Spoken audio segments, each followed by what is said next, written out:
Let's look at some human culture to compare and contrast the disparities and inequalities of dog culture.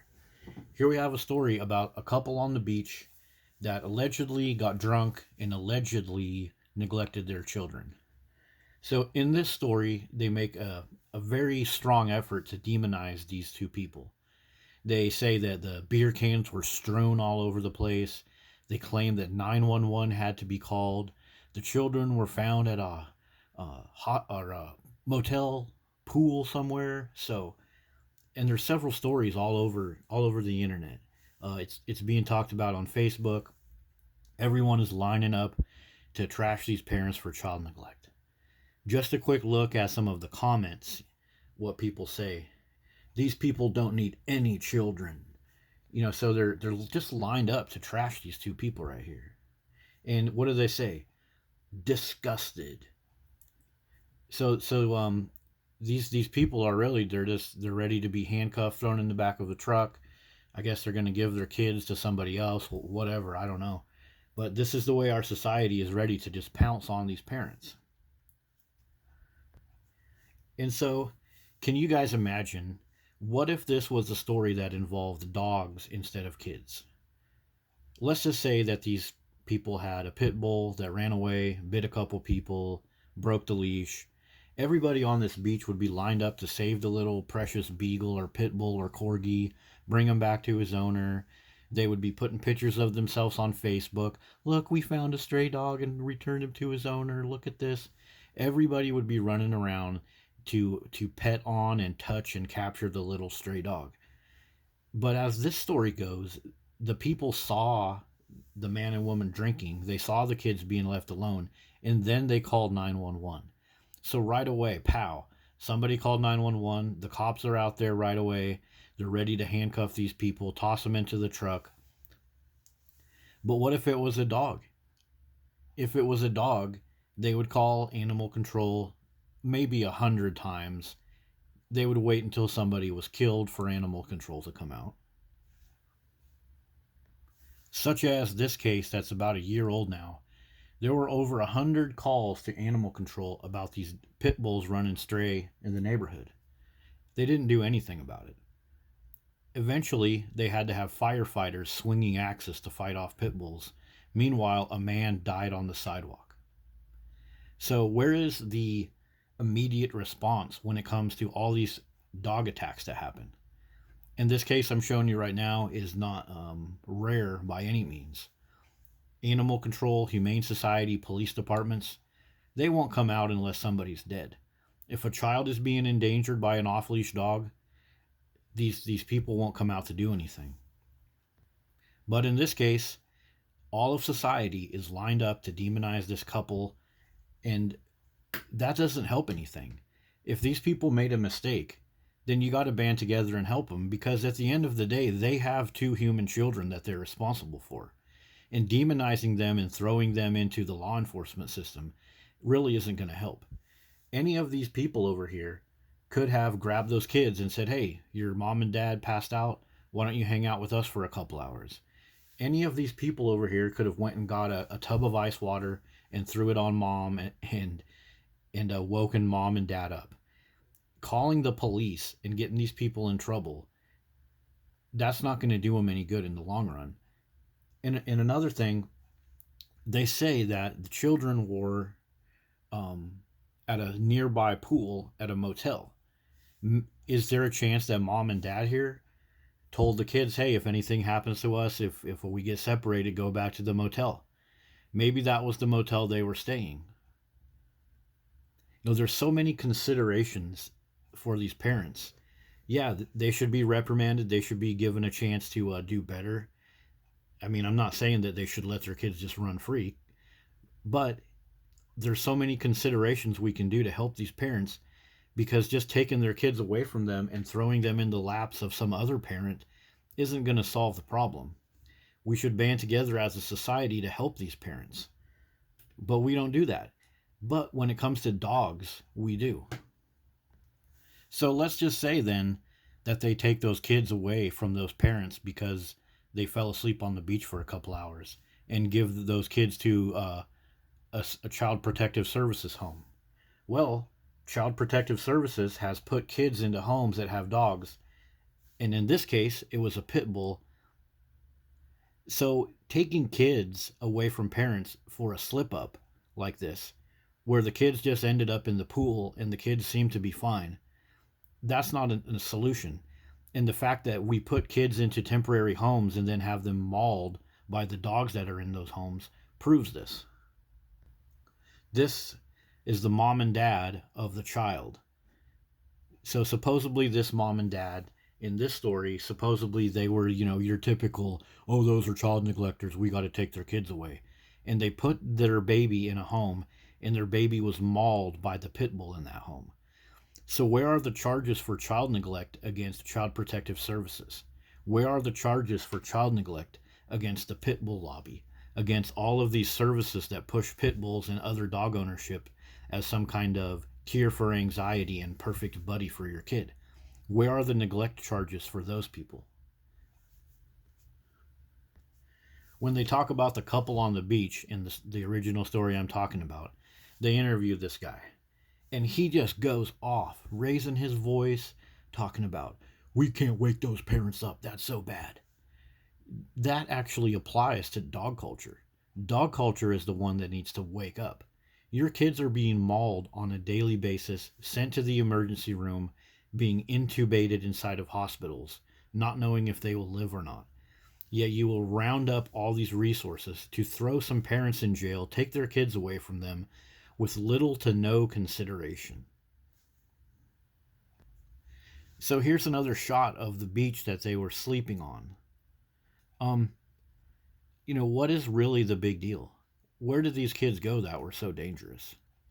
And there's so many people here that could have helped those kids out. Hey, what's your name? Hey, what's your phone number? Hey, what motel are you staying at? Maybe those kids were told by somebody along here, oh, you're staying at that motel? Okay, go over there and seek safety. And if they got into the pool of the motel, they probably had to have a key card because these motels have security. So there's so many other things to consider about this story than just throwing these parents in jail. And what about, let's just say that they found a dog, those two kids, and the dog ran away, and the dog ran for like 5 miles, but the kids followed the dog for 5 miles through traffic, through water, through sharp rocks, and then they said that the kids followed the dog to save the dog. Then the story would be totally different. They would use it as a puff piece for dog culture, and nobody would say anything about neglect. They would say, oh, the poor puppy ran away and the brave children saved the dog. The kids could have ran through all kinds of places, bars, smoke-filled, back alley places, and they would have been totally fine with it if it was a dog. Here's an example of some of the disparities that I'm talking about. So this dog goes into the gorilla enclosure in the zoo. And then at the end of the story, they just say, oh, the precious doggy, he just went in there and blah, blah, blah. Yip-de-doo. Well, the dog endangered the life of the dog. The dog endangered the life of the gorilla. The dog endangered the life of the zookeepers and the animal control officers, and possibly the people at the zoo if this gorilla got excited enough to chase that dog out of the enclosure. But at the end of the video, they don't say, oh my gosh, these neglectful dog owners allowed their stray dogs. Instead, they turn it into a puff piece for dogs. Like, oh, the precious dog, he just wanted to make friends with the gorilla. And then they give the dog water and treats at the end. But yet, if this was humans, they would line up to just demonize the human for a little screw up. The neglect of dog culture, it's everywhere. These kids walk to school and get attacked by dogs. Where are the neglect charges for the dog culture? Where are the neglect charges for the dog owner? Where are the neglect charges for animal control? This kid gets thrashed by a dog, and this happens all the time. And the parents can't do anything about it. And animal control, police officers, the government that's supposed to keep us safe, where are their neglect charges when they allow these dogs to propagate everywhere, when they don't enforce the laws on dog owners? Those kids are lucky that that beach wasn't full of dogs, because this type of stuff happens all the time too. These people on this beach get attacked by this mangy mutt, biting people. See that person's leg is bleeding all over the place. Those kids got lucky that dogs weren't there. Maybe those parents actually made a good decision to go to a beach that wasn't full of dogs. Maybe they should get, maybe they should get a slap on the wrist for falling asleep, but maybe they should get an award for not putting their kids around dogs, because people put their kids around dogs and the kids get killed all the time. So perhaps these parents avoided near death of their children by avoiding dogs, so they should actually get an anti-dog award, and then have to go to class on how not to fall asleep around your kids. Here's a story, not a rare story at all, but a dog fight breaks out at a restaurant. So two dogs are fighting at a restaurant. And look at all of the humans. There has to be 24 humans jumping around, throwing a fit, expending time, energy into saving these two dogs from fighting each other. Well, how about those two kids on the beach that were running around while their parents were sleeping? What if the humans that jumped through the roof to save dogs could do that with kids? Like, oh, hey, your mom and dad are sleeping. Make sure and stay close, you guys. Hey, if you have any problems, you can hit us up. We'll help you out. What motel are you staying at? Let me go over there and wake your mom and dad up for you. How come the people on the beach didn't go and help those two unattended kids? Because every time a dog does something stupid, we got half of the freaking country jumping through hoops and putting their own life at risk to save dogs. But if something happens with kids, we want to demonize the parents and call the police and make those parents' lives worse. Now, don't forget, dog owners, this is the meme that you put all over the place. I trust a dog more than I trust humans. Okay. Well, back to our dogfight story then. If you trust those dogs more, then just let them fight it out, The better dog wins. Leave them alone. Why do we have to run to the rescue of brain dead, mutant, fighting, animalistic killers like this? Why do we have to run to the rescue of dogs all the time? Yet when parents slip up and let their kids run back to a motel, we want to line up to do terrible things to those parents for a little slip up. Let's look at another example of this crazy disparity. So dogs are constantly jumping off of cliffs, like on the beach, on the coast, out in protected wildlife areas. And every time this happens, what do? They deploy all kinds of emergency community services to rescue dogs from cliffs. I'll put another playlist in the description about all this. But in these stories, they don't come back and say, the owner really made a mistake taking these dogs around protected wildlife. No, they use it as puff pieces to promote dog culture, and then the people that own the dogs get a free pass. The dog puts its own life at risk. The dog puts these rescuers at risk, but they just turn a blind eye to the absolute stupidity of these dog owners that allow their dogs to do this all the time. I'll put this playlist in the description too, because this is just in Florida. This is what the Florida law enforcement and humane society and local government just doesn't give a rip about. Dog attacks on women, children, women that are working, dog attacks on women in restaurants, postal workers being killed, senior citizens being killed, all these people being killed and maimed and having their limbs removed from dogs, and you're going to run around putting all this community effort into demonizing this couple that fell asleep on the beach. Like, if you really want to save some lives, get out there and quit doing all this with dogs. Pit bull puppy chews off 5 fingers from an infant. So you got other problems that are much more worthy of dealing with. Now, I'm not saying that this was a perfect situation with these kids running off, but think about this question. What if our society, the way that we go out of our way to cover for dogs, help dogs, allow dogs to bypass our laws and kill our children on a daily basis? What if we put that kind of effort into helping humans, humans that can actually get benefits from our help? Like these two people right here, what if we just said, okay, your kids are running around unsupervised. We're going to wake you up. We're going to talk to you. And then we're just going to leave you alone and let you do your parenting on your own. Like there's so many ways we could have helped this couple.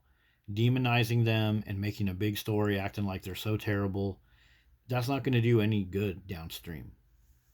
And another thing, let's just say this couple had a dangerous pit bull with them, and you knew that pit bulls are likely to kill little kids. And let's say you went over there and said, hey, you guys, you shouldn't keep those children near your pit bull. You would be told to let the parents do the parenting. You would be told, hey, we met this pit bull before we met you, so you don't say nothing. If you had intervened between these parents and their kids when it came to a dangerous dog, you would be cast away as some kind of piece of shit. If a dog was putting these kids in danger. Yet the danger of walking to a motel room and playing in the pool, all of society wants to jump in and just run a spear right through the hearts of these people for letting their kids walk away for a while. Yet if this couple had 2, 3, 4, 5 pit bulls, nobody would be allowed to say anything. Just like our couple in Tennessee, their kids were killed by pit bulls. They had 2 family pit bulls. They were so proud of them. They never bit before. They never showed any aggression. But what would have happened if you went over to their house and said, hey, that's a bad idea. Hey, guys, those dogs can snap. You ought to take precautions or consider getting rid of those dogs. What would have happened? You would have been demonized as a dog hater, but you would have been saving the life of those 2 children. So we're allowed to demonize parents for allowing their kids to walk to a motel, but we're not allowed to try to make kids be safe when it comes to dogs. That's the disparity. So that has been our look at the couple on the beach and illustrating some of the dog culture disparities that are painfully obvious. I think if a person on this beach called 911 and the 911 operator listened to the story, they should have said, well, go find those kids, go wake those parents up and help them. Instead of deploying all these community resources to frame this couple up as some kind of bad couple, they could have easily just went and got the kids, brought the kids back to the couple, gave them some kind of citation or order to go to a class, instead of putting their faces all over the internet trying to make them look bad without giving them any consideration.